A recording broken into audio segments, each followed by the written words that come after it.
Hey, Kids Cook Real Food. Katie Kimball here for the Healthy Parenting Connector, where we strive every week to connect parents who so desperately want to raise healthy, independent adults to the experts who have the information you need. Today, we're taking a little different spin on our usual approach to connection, confidence, and creativity, because I'm interviewing a friend of mine who is an entrepreneur and a dad, and he's coming with his entrepreneur set of skills. But speaking to you as a dad, it's going to be wild. He's warned me that he's going to go crazy on you and tell you all sorts of good tips for what you can do as moms and dads, whether you're working at home, whether home is your work and you don't get a paycheck, whether you're working out of the home. This is all going to apply. And we want to talk to you about how to prioritize those connections. It's going to be great. Thanks for being here, Rob. Hey, Katie, honored to serve you and your tribe in this way. Thanks for having me on. I know, it's funny. So first thing you have to know is that Rob's literally like, I don't know, a quarter mile that way, maybe. So it's kind of funny that we're doing, the online thing, but it is what we both do. Rob's an entrepreneur, small business owner, and most importantly, follower of Christ, which I love that he puts in his bio.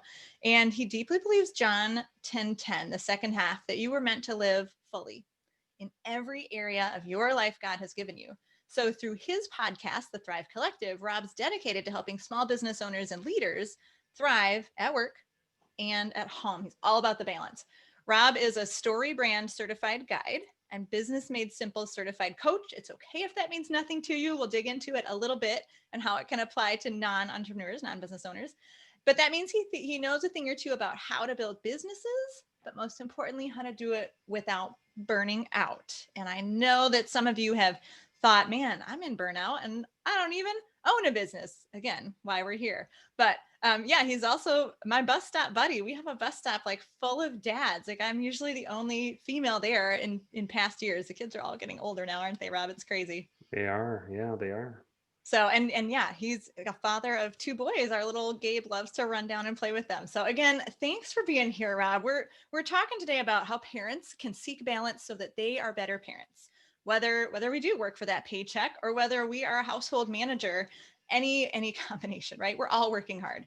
And I know you're kind of a serial entrepreneur, but before we jump into the goods of parenting, help us get to know you. Like, did you always know you'd be an entrepreneur? What kind of path did you walk on? And by the way, guys, I don't know this answer. So the fact that Rob just laughed, I don't know what we're going to get here.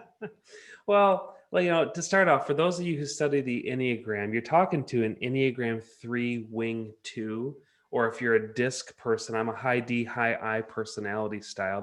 We could just go down for about half your audience. We're like, okay, what is that? You check out some of those books, but Katie, I don't know that entrepreneurism is something that I chose. I do think that it chose me even as a young kid. I can remember as a child growing up and in third grade, loving these big fat cookies that my mom made and thinking, there's an opportunity to sell these. And so I'd actually bake big jumbo cookies, wrap them in cellophane or saran wrap, and sell them to the teachers at school. This was an okay thing to do back in the day. Right. So I had a side hustle as a third grader growing up. Lemonade stand. I would do a lemonade stand, but in fifth grade, my lemonade stand had the fundraiser candy bars from the previous school year. Because if you sell more of those, which I bought in my term, inventory, you sell more of those, you win awards and prizes. Well, then I doubled the price and had a markup on them at my lemonade stand that was really a bit more of a concession stand.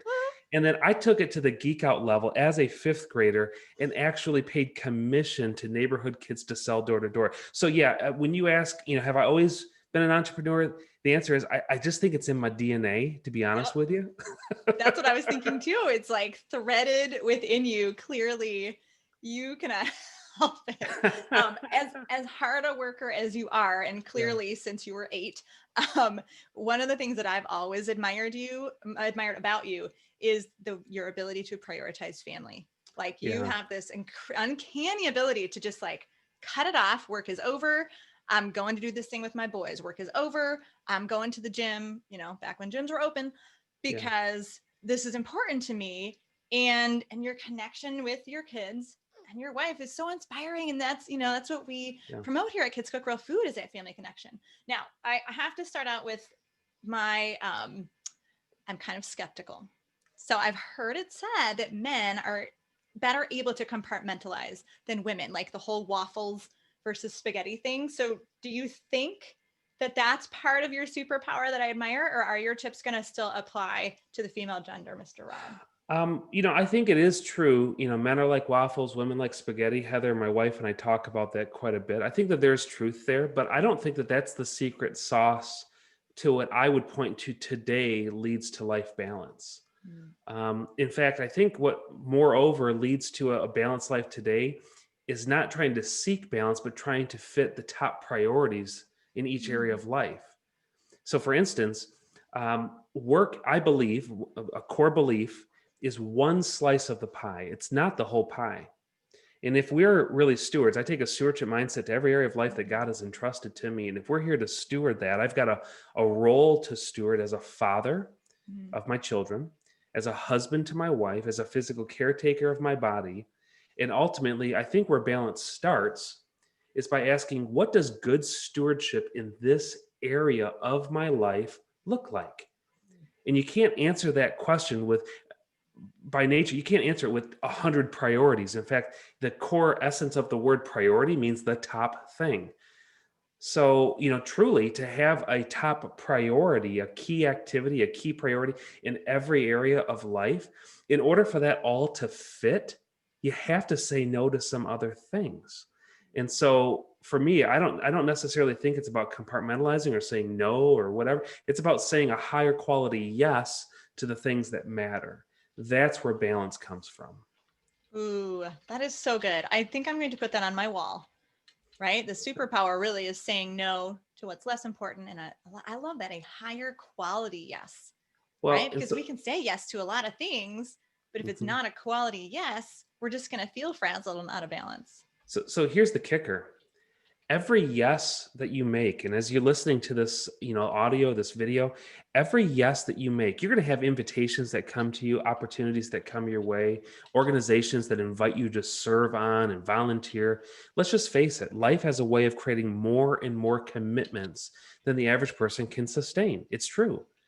And Mhm. every yes that you say, it feels good in that moment. It's like eating cotton candy as a meal. It might be Hmm. tasty in the moment, but it's going to leave you lacking later on. And so, a phrase that was really impactful to me when I read it from Greg McEwen's book, Essentialism, Yeah. is this: every yes is a no someplace else. Hmm.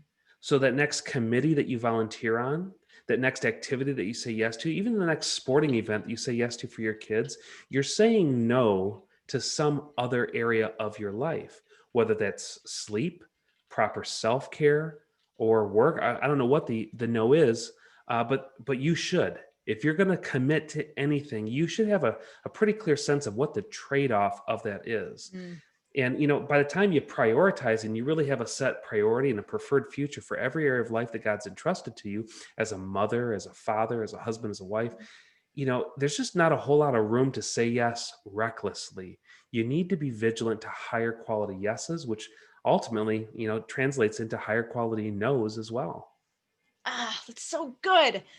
I have that book, Essentialism, and I've read it, but it's probably been too long. So, how can people start to think about prioritizing the truly important connections? What did you just said something future, Yeah, the perspective, idea of a preferred future. preferred future. Yeah. Yeah. So, How do we do that in the midst of all the urgent and emergency stuff that fills our days?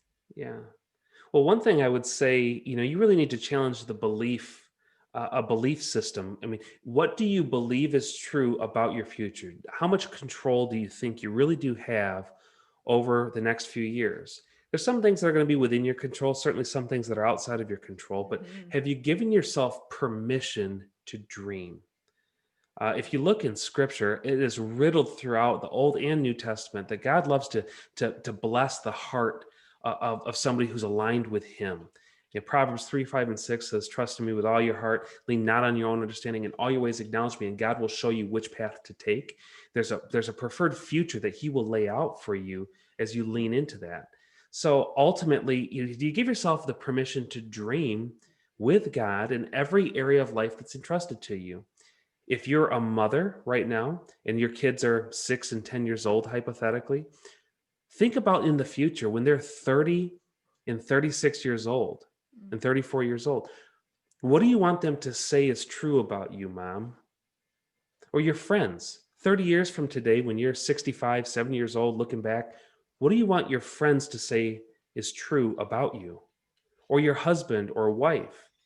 In every area of life, put yourself in that future mindset. And what would you want to be true about your legacy, the reputation that you've created? And then ask yourself, what needs to happen over the next year in order to move in that direction? What things need to come off your plate? What things might you need to add to your plate? What books do you need to read? What people do you need to talk with for advice and counsel? See, this becomes kind of the way that you would craft that priority list as you're moving toward that preferred future. And I would say this: a couple of rules of thumb to consider that might be helpful to you. One is margin. Margin. Mm, And by that, I mean, I would encourage anybody listening to the show right now, consider, how do I underschedule a day? We're all tempted to say, oh, in order for me to justify my existence and my value, I've got to have a packed calendar. Well, let me challenge that for a moment. How often in a given day do unexpected things pop up? right. Especially in moms' lives with, I mean, children and food and pets, something always goes wrong. Always. Oh, so I would dare say more days than not, if not every day, something unexpected pops up. Hmm. And how often does your to-do list get derailed from that unexpected event? If you know that's true, why not build in margin to a given standard day, whether that be at work or at home? Intentionally pre-decide that you're going to need to have a buffer of time to accommodate the unexpected. That at least gives you a fighting chance to really pursue those key activities that you lay out under scheduling a day. So margin's a key strategy. And then again, I would just circle back to that exercise of 30 years, 10 years, 3 years from today, what would need to happen in every area of life that's been entrusted to you. It's a matter of stewardship. Hmm. And I know that's ultimately an overarching theme of a lot of the work that you do as well, Katie. Yeah, absolutely. And I mean, I've heard that activity as an entrepreneur for business. What do you want your ideal day to look like? What do you want your business to look like? But it's not that often that we get challenged as human beings to do so in every area of our life. And I think your question was perfect. Not like, what do you want your life to be like in 20 years, but what do you want your kids, friends, and spouse to be saying about you in Yeah. 20 years? That's the legacy that we build. And if we're not intentional about it, are our kids going to be in counseling saying, oh, my mom was such a yeller. She had so many tight rules. Oh, I don't know. It's definitely a good question to ask. It could And be. One thing I might add to that, Katie, if I may, is be very careful the comparison of others as well. mm, This is a struggle that I've had as a recovering micromanager, people pleaser, workaholic, recovering out of mm, all these things, is wow. looking sideline and saying, how are other people doing it? Like, even for other parents for that matter, looking at other parents and thinking, oh, they're so perfect, I should be like that. And I want you to hear me very articulately through this microphone right now. Do not should all over yourself. Mm, Do not should, because should is a false guilt, the expectations of others. It's a very poor motivator. What I'm not suggesting is to compare and to try to be like who you see. In fact, what I am saying is give yourself permission to take 2 hours at the local park, walk around with a journal, and pray about it, and ask God and seek the voice of if you have a relationship with Jesus. This is what I've done. This is my testimony, seeking the voice of the Lord and having that inform my answers to those questions. mm. It's it's powerful stuff. Comparisonitis is a pretty evil disease. Yeah. I think too many people, not only do some people look at others and compare and feel horrible about their own life, but they're telling other people to stop speaking about their lives because you're making me feel bad. Oh, how can Mm. you say that kids should eat vegetables? Because now I feel judged that my kids don't, right? Like, there's just a cascading effect of negativity and disunity. It's no good. Now, Rob, in business, when we do that exercise to sort of look forward and future cast what we want our preferred future to be like, usually that ends up with some goal setting for the present, for the week, the month, the year. Is there anything that non-entrepreneurs, that household managers, moms and dads can do kind of to have a goal setting process? Oh, yeah. I mean, we could spend a whole podcast episode talking about goal setting, but there's one tip I want to leave you with here. Mm-hmm. And that's the idea of lead and lag measures. Okay. Lead and lag measures. So both are goals that you can set. An example of a lead measure, if it was a health goal, might be diet and exercise. A lag measure would be, did I lose weight? That's the outcome. So think inputs and outputs. Okay. So if you set a goal on an output, you're going to live your entire life being frustrated and discouraged. So if I say, I have to lose 10 pounds, I got to lose 10 pounds, and then I succumb to temptation and I don't know diet and exercise and I fall off the wagon, I'm just going to give up and never set resolutions again. Or if I say, I've got to improve my relationship with my kids this year, and that's my goal, but that's where it stops, I'm going to live my life frustrated every time we have a disagreement and an argument.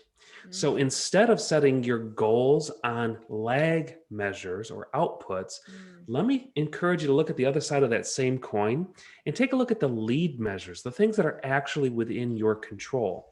So if you want to set a goal to have a better relationship with your children, think about setting a metric or an idea, an intentionality about how many date days are we going to take together?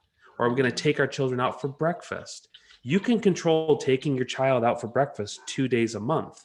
So think about the intentional lead measure that you can set and put your focus and energy there. Yeah, gosh, that's perfect. Last year, I decided that I would be able to do a pull-up first time in my life before I turned 40. And, that takes, well, for someone who's never ever done one, that took a lot of getting down in the basement and practicing. And it was so frustrating because I wasn't seeing progress. And I have to tell you, like, I totally gave up. And then later read similar advice saying, yeah, like I should have made a goal of doing 10 minutes 3 times a week, working as hard as I could, right? And who cares what the outcome is? Because then I just love that. You're in control. And if you miss, you can fix it the next day. You can't adjust a number that you've missed, but you can adjust an action that you haven't taken and get it right the next time. And what a beautiful thing to teach our kids too. Do you teach your kids this, Rob? Say, for them, I would be focused on the effort versus the outcome all the time. And that comes out of Carol Dweck, the growth mindset book as well in parenting. It's, I think, a powerful force to consider. But again, the idea of considering the lead measure, the activity that is within your control that might generate the energy needed for that lag measure, the outcome to actually take place. Fantastic. It's, we can probably get into a whole conversation about grades and how sometimes grades are so demeaning and so heavy. And yeah, we just doing our best, doing the right thing, getting things done on time, putting our effort in. That is what we can control as human beings. Do you have habits or routines that allow you to be like a more effective, less stressed parent in your daily life? Yeah. Here's exercise. So for me, I try to work out actually, if I can, 5 days a week. And I know that sounds pretty intimidating. It's like, oh my gosh, that's a lot. But for me, it's not about the, losing weight or gaining muscle. Those are kind of byproducts, I guess. For me, it's a mental clarity thing. So every day I try to get some cardio in every single day. And then also I would say, as a parent, the other thing is my spiritual health. Devotions every morning, reading some piece of scripture and meditating on it is really important to me. It's a priority. So what I'm trying to convey here is self-care is actually a gift to my children. I mean, think about this. As you're listening to the podcast here in Katie's video, think about this. If I starve you of sleep, if I take away good exercise, and if I stop giving you healthy foods to eat, basically I destroy your self-care and put you on tilt. How likely are you as a parent to display fruits of the Spirit? love, joy, peace, patience, kindness, goodness, Yeah, gentleness, self-control. How very likely are difficult. you to achieve those or to display those? So by self-care and putting yourself in a balanced state of mind, Mm. you actually set yourself up not just in parenting, but in all areas of life. So the paradigm I want to encourage your listeners with here, Katie, is this: self-care is not selfish. Mm. You have permission. If you needed permission, consider this as your business coach and life purpose coach, to you and from Katie. Give yourself permission to embrace self-care. It is not selfish. And by you sleeping a full night's rest, by you getting exercise, by you eating healthy, and Katie and her work can help you do that, Yeah. but by you doing these things, you actually set yourself up to be a more loving, empathetic, emotionally Mm. available parent. So self-care is not selfish, and that's the pro tip I'd like to offer.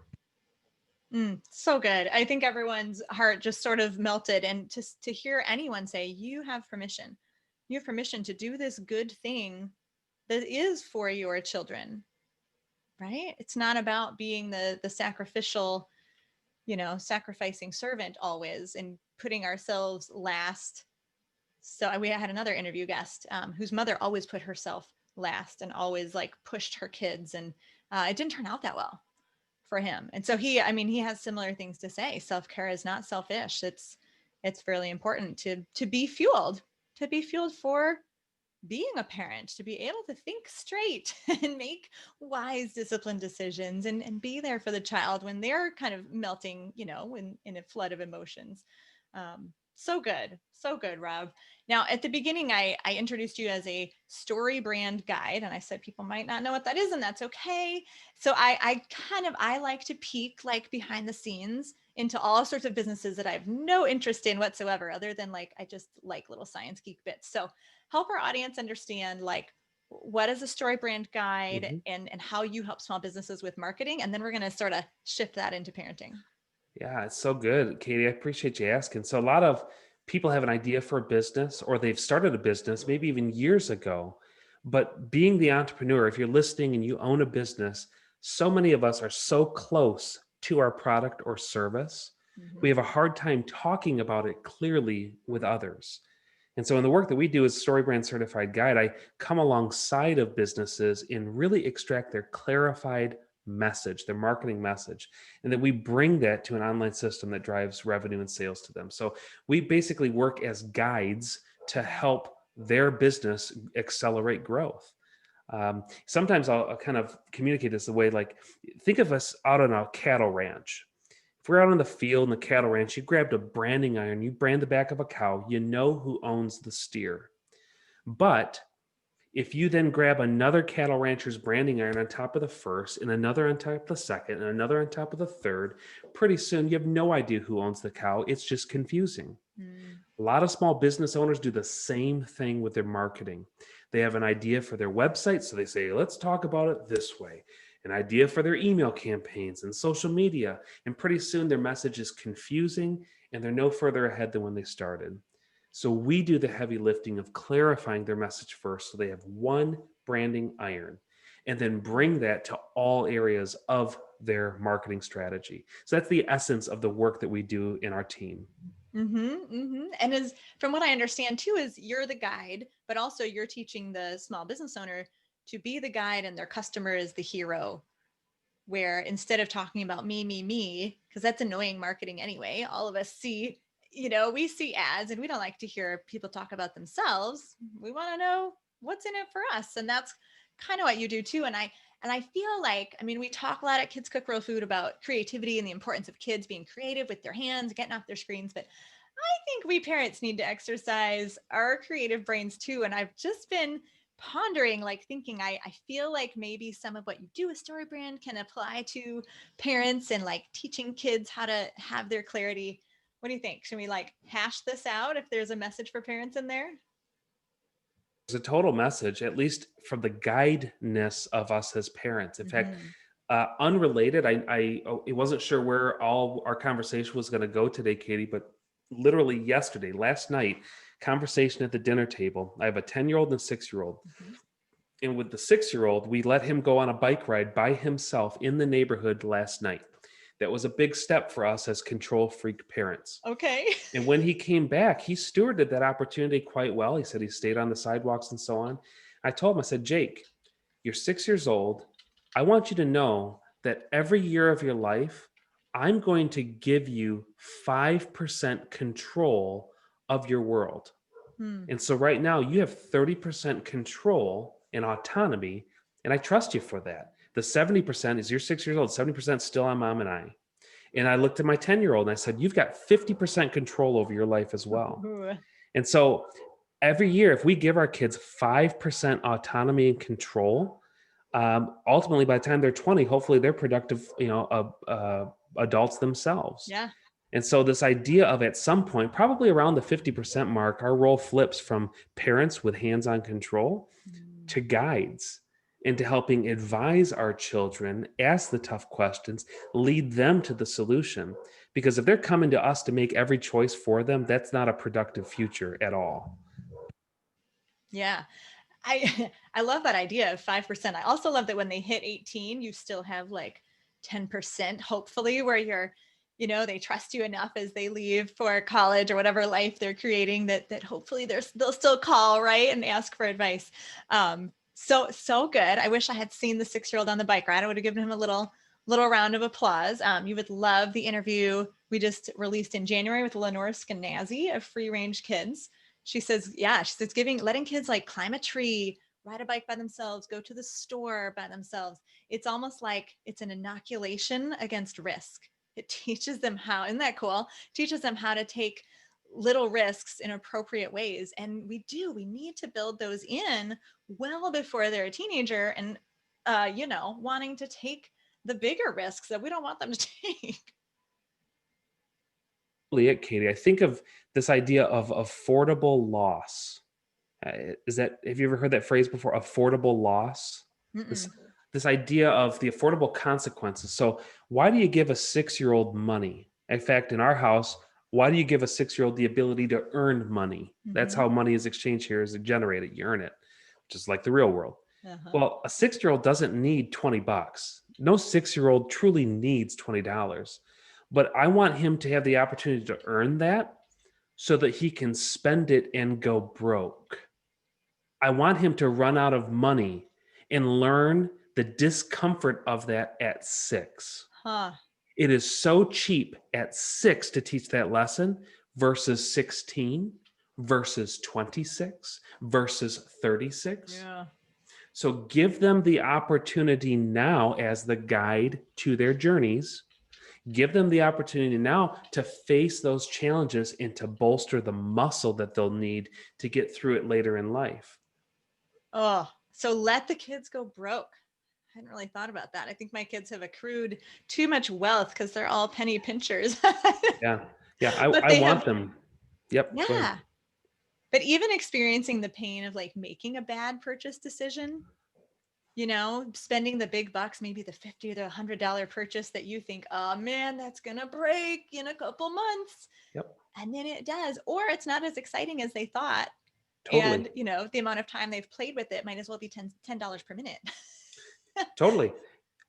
One final, very quick story, because I know we're running out of time, but we just came back from Disney. By God's grace, over the pandemic, during Christmas season, we went to Disney World. And we gave our kids a spending budget. And quite frankly, it was north of $100. But each child had a budget going in. Okay. Child A, I won't tell you which one, blew through his money in the first, pretty much the first day. Oh, no. Child B was very attentive to their budget and came home, and we actually gave him some of the money that he did not spend because he saw there's an opportunity to get more money as well. Sure. But it was an experience. They don't need to have that. They don't need money. It's 10 and 6. They don't need to have money. But I wanted them to feel the pressure of a budget to have to wisely choose the toys. And then it was no longer daddy or mommy saying, no, you can't have that. I said yes to everything that they wanted, including the slushies. I said yes to it. Within their budget. But it came from their money and their experience, because I wanted them to feel and learn that lesson. It's not just about money from heaven that's just falling out of the skies, but I wanted them to manage the tension that came from that. That's a life lesson that I think emerges if you're attentive to it and you look for it. Ah, so good. That's a lot how I have a perspective on desserts. I kind of want my kid, I release the apron strings bit by bit. Maybe it's 5%, letting them make more of their own decisions, having a budget of one dessert a day. And I secretly hope that all my kids will overindulge at least once and feel how awful it feels, right? Just like going broke, just the other direction.